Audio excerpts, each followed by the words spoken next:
Hey everyone, welcome to Path to Purpose right here on Church of Real Talk. I have an amazing guest. I met this young man on TikTok and I joined one of his lives. He does some amazing lives. And I was hooked. I was hooked. I'm talking motivation and inspiration, just constantly, just flows constantly out of this young man.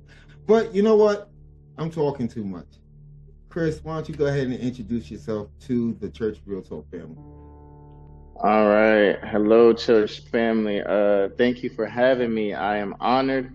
Even though I know you're small, you're trying to grow. This is what I love. I love the ground floor of everything people are doing because that's where I feel like everything matters. So thank you for having me.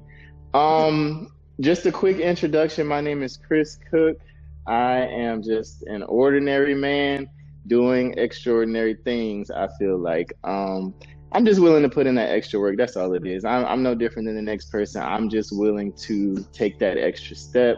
Um, I don't really have a place to call home yet. I'm still trying to find a state or a city that I like because I grew up overseas in Japan, in Okinawa.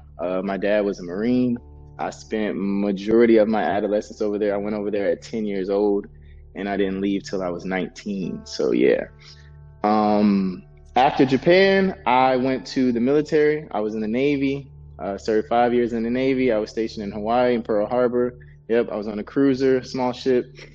After that Navy time, I thought I was done with the military. I got out about a year later. I ended up going into the Air Force, did the reserves, thinking it was going to be different than the Navy. It really wasn't. It was like same politics, same gimmick. So I was like, yeah, I'm done with all this. So after I was done with that, I just been bouncing around, man. I ain't gonna lie, like life has been crazy, but it's all because I refuse to just be normal and be stagnant. That's all it is. Like, Why be normal?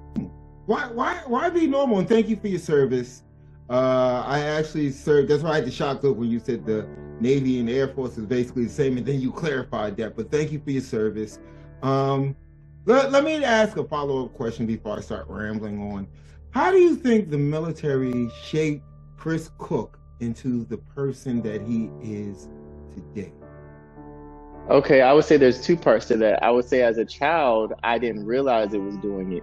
I was a little bit oblivious of the structure and the community lifestyle I was in. I didn't realize, how protected I was being on base, stuff like that. I didn't understand that until I started experiencing civilian world and outside space, outside of being on bases and stuff like that, and the way people thought, the way they talked, stuff like that, and the way they weren't disciplined. I used to think my dad was so strict, like he was just too strict. But then I started to see the difference in me and other people, and I was like, wow, I didn't know. So I think it started to mold me as a child. And then when I did it myself as an adult, it really woke me up as far as it kind of taught me some things that I feel like my dad maybe should have taught me, but like, using tools, your own ability to build things and help yourself. It kind of taught me that. And then it taught me the structure from the adult side, like why my dad used to tell me do this on this day at this time. Then I started doing it. Oh, okay, I see. He's getting that from these plans. You work off a plan, nothing is just willy-nilly, everything is structured. So it taught me structure, discipline. It showed me some new things that I didn't know. And then the main thing I would say is that it exposed me to real life, and it helped me decipher what I wanted to do in my life and what I did not want to do. And I don't think I would have quickly been able to navigate that had I not joined. So it kind of showed me, some things I did not like as an adult. Okay, I don't want that in my life. I do want this. So I was able to pick the good and bad and navigate that way. So yeah, it gave me a lot of structure and discipline. That's good. That's great. We can end this now because you've inspired me. You've actually did the one thing that I wanted to do when I was in the military. I actually wanted to get a Westpac when I was in the Navy, but as a corpsman, not too many billets. So, Where were you stationed? oh, I stayed on land my whole tour. So I went to Newport, Rhode Island. I did not get on the ship. I went to Newport, Rhode Island. Oh, see, you got the good I spent a year after corps school in Great Lakes. And then I went to Camp Lejeune because, as you know, we get to serve the Marines, hmm Hmm. So, I mean, like I said, you have actually inspired me because I've got to make my own personal Westpac. You know, my next question was failures as building blocks. And Mm. I think you kind of talked about certain things, certain conflicts that you were having about, things that you were being shown and things that were happening in real life, civilian life, you know. Um, how did those building blocks that you created, because you created them, how did they help you grow as a person? Getting past those things that most people in the real world call stumbling blocks. I don't take it personal. Mhm. And what it is, it's a macro understanding. And I don't know why I have it. I don't know. I just do. And what I realize is that I have the ability to step outside of myself and look at myself and what I'm doing and what I'm going through and give myself advice as if I was talking to someone else. So what I realize is that at each failure, life is a school. We're students, right? We're nonstop students until the day we leave. But if you think you're not a student, you miss all the lessons because you don't realize you're in school every day. So what I realized is that each time I failed, it was because I had a preconceived notion of what it was supposed to be. So I went in there with preconceived thoughts, and then when I got the real results, I'm like, oh, that's actually what this is. It's not what I Mm. thought it was. Okay, so now that I know this is how it really works, I can adjust. And I just did that like several hundred times with everything in life. You know what I'm saying? Like every time I was curious about something, Mhm. I dove in, I and love then it. that's how I learned. Because a lot of people think that you can sit there and ask people over and over and over and wait and get all the perfect answers. But Mhm. the only way to discover things is to go in. So me, I no hesitation. I have an ultimate faith that I'm gonna be okay, and I'm Mhm. not worried about that. But I go in because I feel like I gotta get in here and figure out what's going on. I gotta learn. And if it's not for me, I'll find out quickly. And if it's for me, I'll keep navigating and adjusting. But failures to me are the only way to get there. And people think that when somebody is able to talk smartly about a subject or a topic, Right. that they just know. No, they know that because they've done it wrong. And Mm. doing things wrong is the only way to become an expert, in my opinion. If you set out to do something and it works, what did you learn? What are you prepared for? That's deep right there. Yeah, what are you prepared for? You don't know what's around the corner. Right. So you can't plan and build without knowing what possibilities are there. So I feel like the failures, I feel like God does this. He shows you things first that you would not have thought of. So Mhm. then you can prepare yourselves for those things. Mhm. And then you're able to make a plan that understands the possibilities and you Mhm. can navigate it. But without the failures, you haven't even started for real.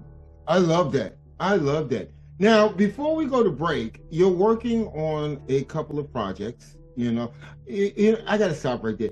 I got to bring you out to Jersey because I got a few people that I've been talking about mindfulness to, and they just don't get it. It seems like you broke it down better than I ever could have broken it down. So I appreciate you for that. But what are some of the projects you're working on, Chris? Talk to us. So the main one, I don't know if you can see my shirt, I see Truck it. It. Okay, so this is an idea that I came up with. I'm going on 8 years, man. 8 years. And it is an app. The original idea was to mimic Uber, right? The Mhm. concept of Uber, but for trucks. So to Mm. move a large item, right? You buy a couch, you need a truck. Somebody with the truck shows up, helps you, right? So Okay. that was the initial idea. After building this app, this will be the fourth time, eight Okay. years in.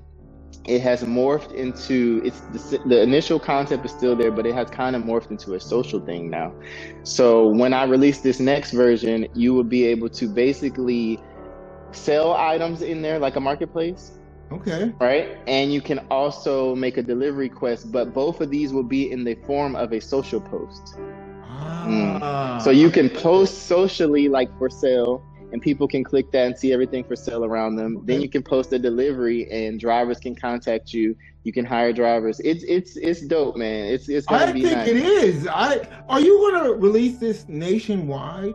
Yes, yes, Because yes. it's going to But be initially, I'm only going to market in the state of Texas. I'm just okay. going to focus on Texas. But the goal is, to go national and I love it. either get a big buyout or hold on to it. And at this point, I'm so deep into it that I'm kind. It's like a baby, man. It's like they have to offer once I pull it off. The Mhm. offer would have to be pretty high for me to let it go. Okay, no, that's what's up. I love that. I think that is a great idea. We're going to put some imagery, because we can't give away the whole thing, okay? Because Chris is still working on it. So we're going to give you a teaser and look out for Truck It.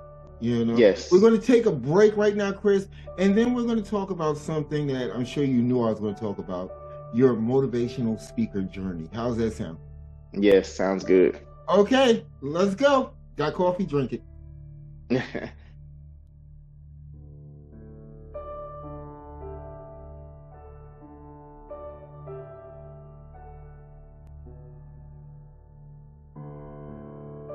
Okay, we are back. Thank you guys. Keep your eyes open for Truck It. I'm ready for it to come to my area. It's going to be available both in Android and the Apple Store.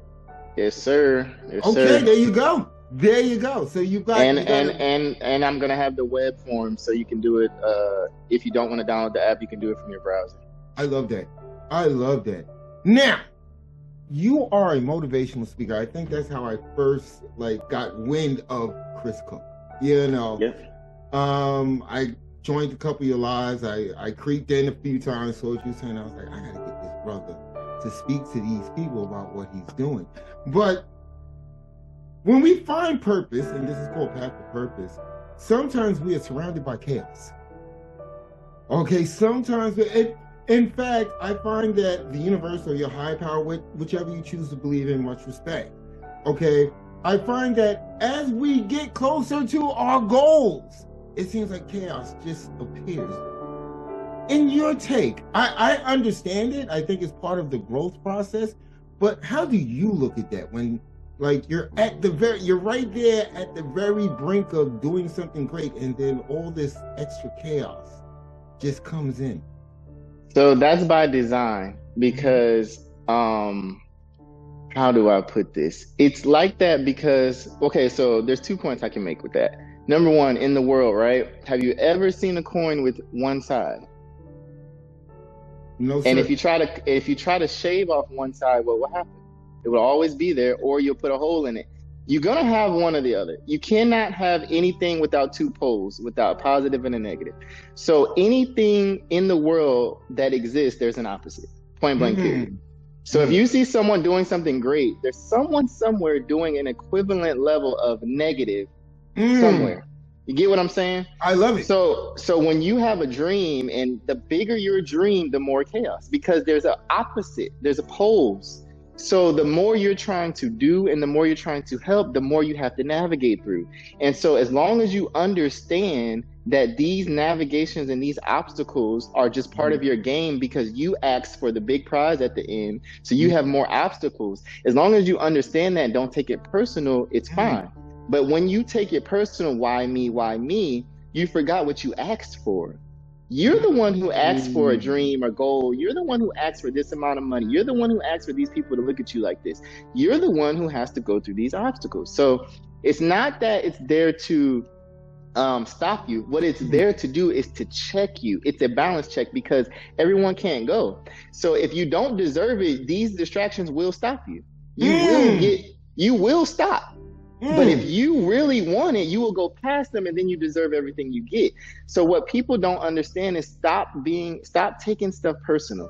The obstacle is equivalent to what you're asking for. The more you ask for, the more you got to go through. That's it. I love it. I love it. Oh, you know what, Chris? Let's get to the meat and bones of this, okay? You're juggling being an entrepreneur, being a motivational speaker. You're a father of 6 beautiful kids. Did I get the number right? 6 kids. You're trying to find that place that you feel comfortable calling home, wherever that may be. It might be back in Japan. You know what? You was in my head because I was like, that's on my bucket list to go to Japan. I've never been there. So, you gotta go. Gosh. You gotta go. trust me, it's on my bucket list. I'm going to make it happen, you know. But with that all being said, you've got all these moving pieces in your life. How do you maintain the balance that is needed to push forward? So let's go back. So in growing up, my whole identity was basketball. That's all I did. I didn't, as a child, I was known around school or around, I grew up in Okinawa, which is an island. I was known for basketball, point blank period. That's what I did. I wasn't a partier. I played basketball. Like if there was a party on Friday night, everyone's trying to go to the party, I'm going to the gym, even if I'm by myself. I just play basketball. That's what I did. So when I was in my junior year, we had a new coach that just came to the island, and then he was a new teacher / coach. Okay. So that was my first year being on varsity, and he didn't know anyone. So you know when you have the old coach and they watch everyone grow up a little bit, and then you kind of you're putting in your bid the year before, next year, coach, I'm gonna be playing that. Well, this guy was brand new. He didn't know anyone. He didn't care. Okay. So, and he was younger. And when the season started, I didn't play much. He didn't play me, and everyone didn't know why. And then he was a computer teacher, some computer class. So one day in his class, there was this girl that's a very smart girl known at school, straight A student. She's not a bad kid at all.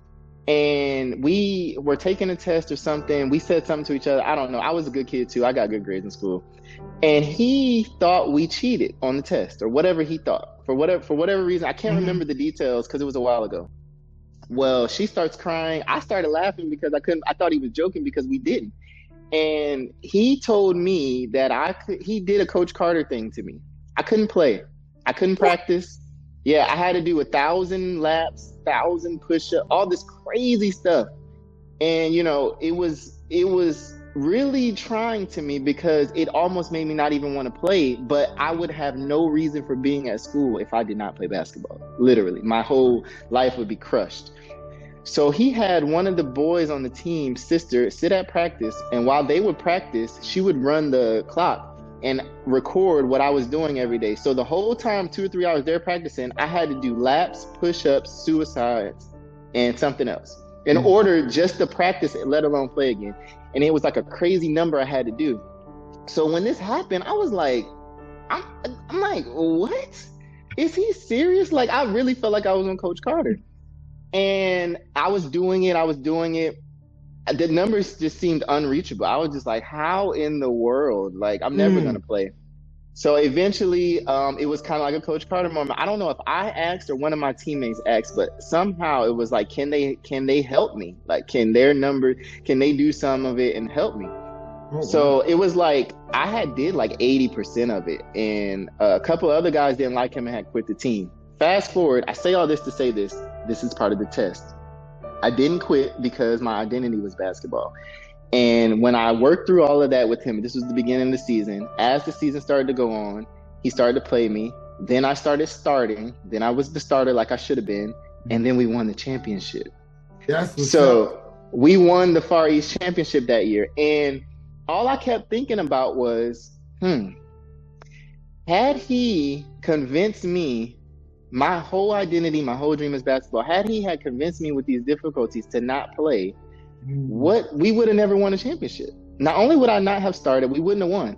And so that happened to me about 16 years old, 16, 17. And I've always remembered that. So when I'm going through something in life, I always think, this is the road to the championship.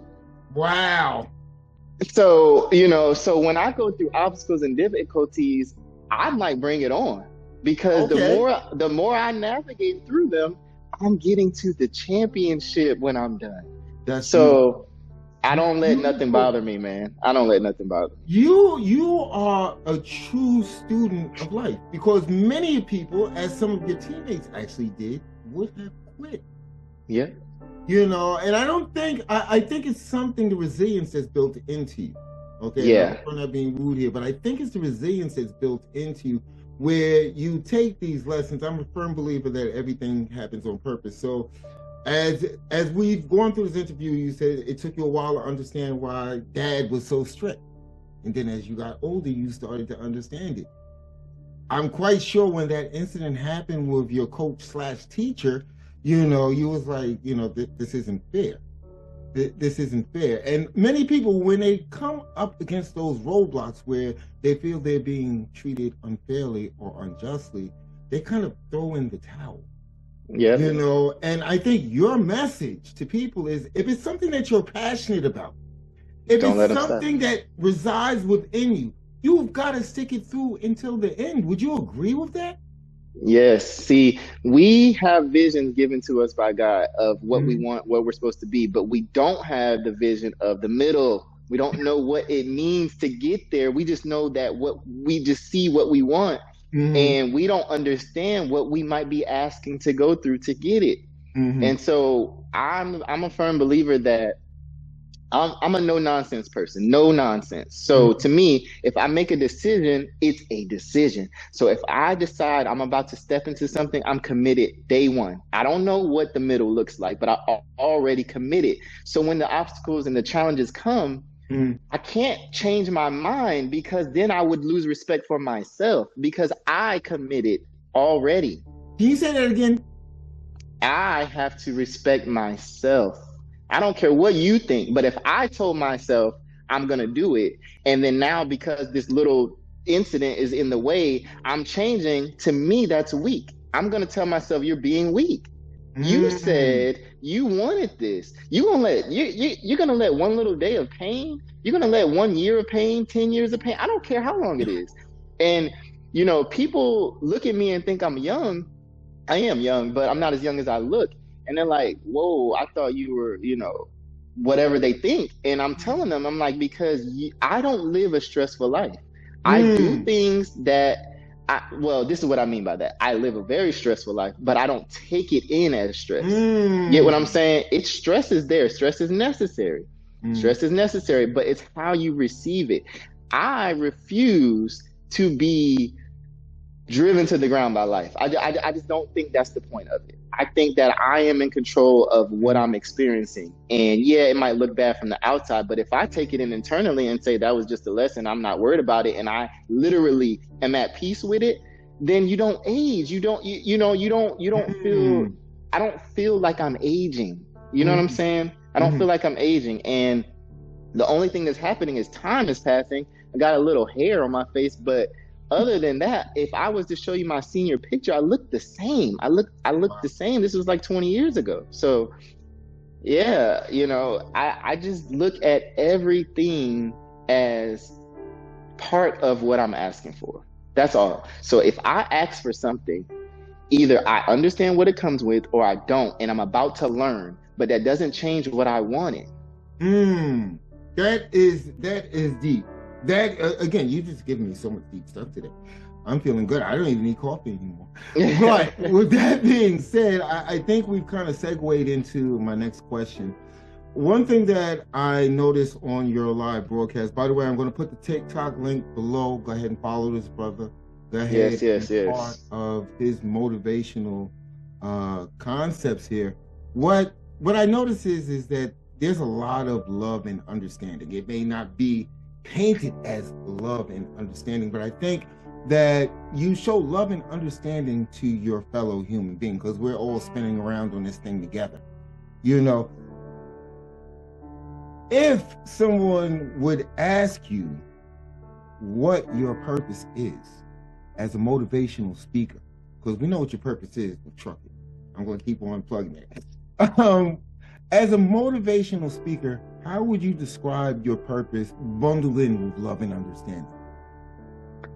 So I had parents that were hands off, meaning I had to be quiet. I had to do what they said. I had to figure it out. I couldn't run to them. And when that thing happened with my coach, I don't even know if they know. You know what I'm saying? They were that hands off. Like, the first time I ever played basketball, I was 12 years old. I heard my friends talking about it at school, and I asked them, what is that? What do you mean? And I got the paper myself and brought it to my mom to sign me up. So I had hands-off parents. Okay. So with that being said, I would pick up nuggets anywhere, anytime, any person, another person, I don't care who it was. If they said something that made sense to me, I would never forget it. For Mm-hmm. example, people say I have really white teeth.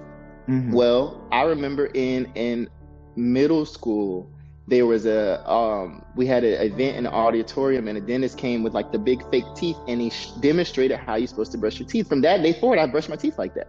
I don't know if Okay. it worked or not, but I just did it.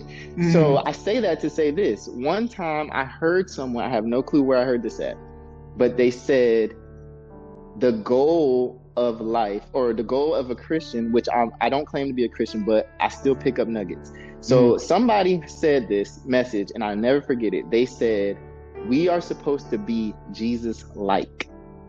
That's all I Okay. needed to hear. That's all I needed to hear. Okay. Because if you are Jesus like, right? If you're Jesus like, and all the stories point to him doing for others, him caring for others, him sacrificing himself for others, that's the answer. The love is be Jesus like. So me, I feel like, okay, I have two choices when I'm interacting with a person. I can be completely selfish, or I can be completely selfless. And what people don't understand is the most selfish thing you can do, the most selfish thing you can do to help yourself is to be selfless. Mm. So And many. they got it backwards. They got it backwards. They're trying to be selfish up front. No, I'm going to be completely selfless, because that's how I'm going to benefit, honestly. I love that. I love that. Tell me about this billionaire mindset. I'm gonna dig deep. I'm gonna dig deep. Okay, so the mindset of a billionaire, we all have it. You just don't understand it, just like everything else. So Mm-hmm. the whole purpose of me being a speaker is to be Jesus like, as in spreading love, but also the point of Jesus and the point of any religion. If Mm-hmm. you look at any of the stories, it's always to make you look in. It's always Mm. to make you look in. It's always to make you understand that you hold the power and you hold everything. So my goal as a speaker and my purpose is to turn everything back to you. It's to make you look in the mirror. It's not I don't have the answers for you. You do. And Mm. so my goal as a speaker and my purpose is to make you realize that and wake up. So a billionaire is nothing more than somebody tapping into their creative ability. That's all it is. Because the only difference between a billionaire and a millionaire is that a billionaire has the idea and a millionaire works the idea. So Mm. a millionaire might go put in extra work to make more money, but they got to keep working, versus a billionaire may sit there and think and think and think and organize and get the workers and get the right person and orchestrate the symphony, right? And then collect. So I'm a mixture of both. I'm willing to do it all. I'll go from zero to millionaire status. It doesn't matter. I'll do it all. But my creative ability is within. These visions come from somewhere else that I can't. I can't say. I can't take credit for the vision, but I can take credit for the work. Mm. You know what I'm saying? I Mm. got a vision, and then it's up to me to go implement it and make it reality or not. What people do is they psych themselves out. They'll sit there. Like, how many people do you know, and you're probably guilty of this because I am, but you're sitting there, you watch something and you say, why don't they just make this? Like, why you'll basically explain an idea, but Mm. that's it. It doesn't leave that conversation. You just said it and that's it. And then a Guilty. year or two later, you look at the TV and someone is doing it. Someone's done it. That's Someone has done it. because all the energy in the world is connected. And when you get the vision, that was your chance to be the one, but you didn't do it. Now, it doesn't Mm. mean you will never get another vision. It just means that you have to understand that all the answers are built in us. When you're watching and you're living your life, he will give you visions, he will give you answers. But if you don't act on them, you never really thought that was an answer. You have to do something. So the only Taking difference action. Yes, the only difference between the people we watch and spectate is that they got up and put the step in place to make it true. That's it. They think of stuff just like you, but they decided, oh, I'm gonna do this. Mm. When I had the vision of Truck It, I couldn't stop thinking about it. Like, I couldn't. So I knew, oh, wait a minute, hold on, forget everything you're doing for a second. Really, really digest this. And I thought about it, and I saw it all the way to the end, and I committed. I committed, Okay. and this is how real energy and God is. Yes. I didn't know what to do. I was an Uber driver when I thought of it, and I had no clue. I'm thinking I need a lot of money. I never made an app. I don't know. 2 days later, I picked up an app developer, Mm. and that's how it started. Because they believed in what you were doing. Because app developers, No, no, no, no. I was doing Uber. Okay. I That part picked I him up got. I picked him up as a rider. We were just having small talk, and he said he makes apps. That's divine intervention right there. Bro, That's I don't know what anybody else would say, but that is divine intervention. And that's right what I'm there. trying to tell you. And I took that opportunity. I could have, like, people, oh, don't tell people your idea, they're gonna steal it.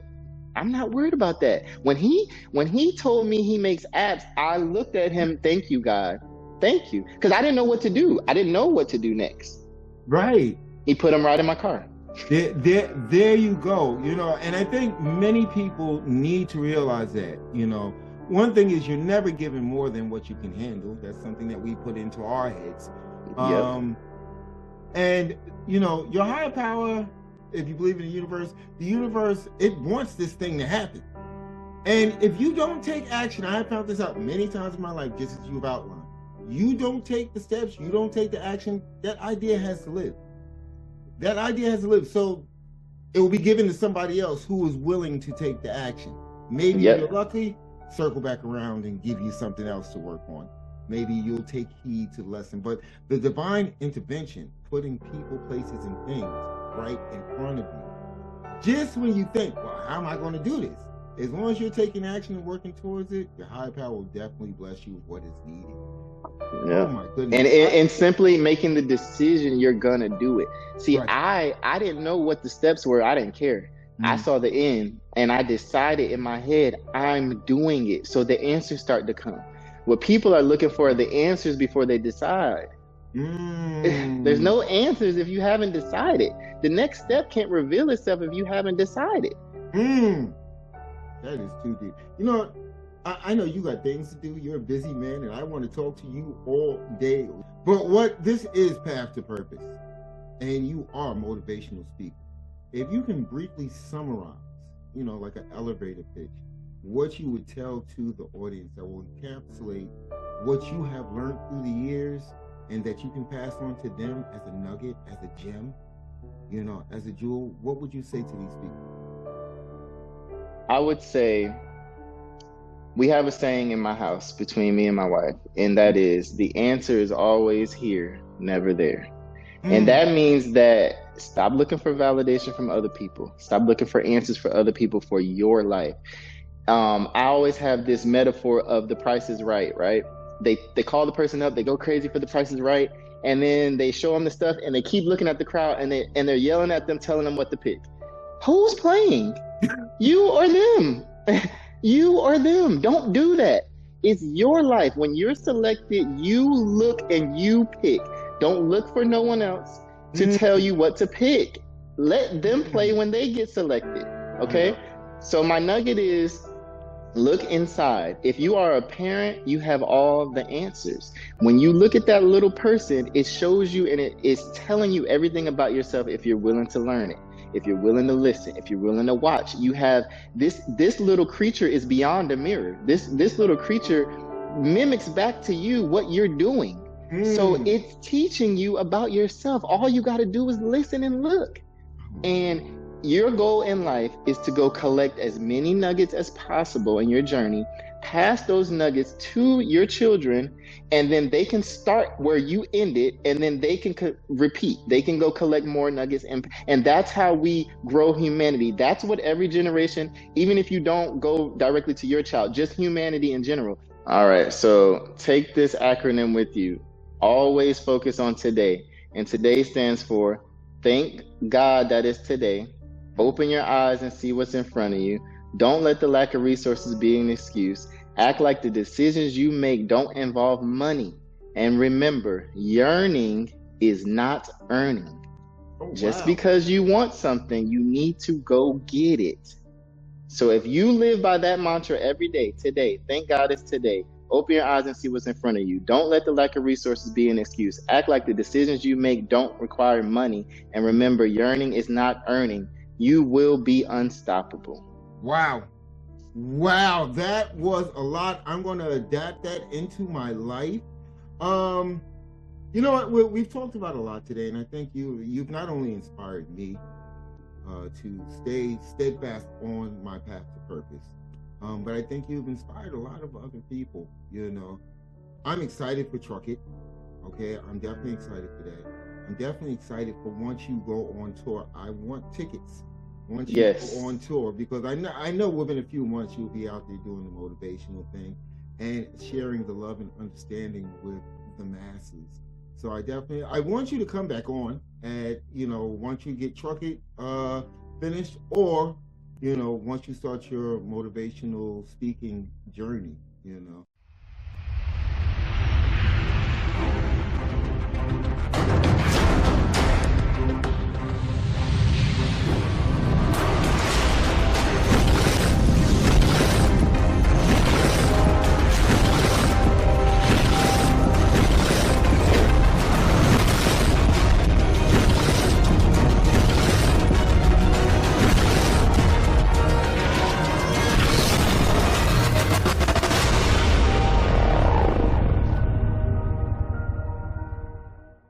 Welcome, chosen ones, to a journey of self-discovery and empowerment. In the pages of Chosen Ones, walk the path with Amaris. You'll find a roadmap to unlock your inner potential and embrace your divine purpose. Through the wisdom of Amaris and the teachings of spiritual leaders past and present, you'll learn to harness the power within you. You'll discover the strength of your spirit, the depth of your intuition, and the beauty of your soul. As you walk this path, remember that you are never alone. The universe conspires in your favor, guiding you towards your highest destiny. Trust in the process, believe in yourself, and let your light shine brightly. With each page turned, you'll uncover new insights, awakenings, and revelations. Embrace the journey, embrace the challenges, and embrace the infinite possibilities that await you. You are a chosen one, destined for greatness. It's time to step into your power, to live your truth, and to fulfill your sacred mission. The world is waiting for you to shine. Are you ready to answer the call?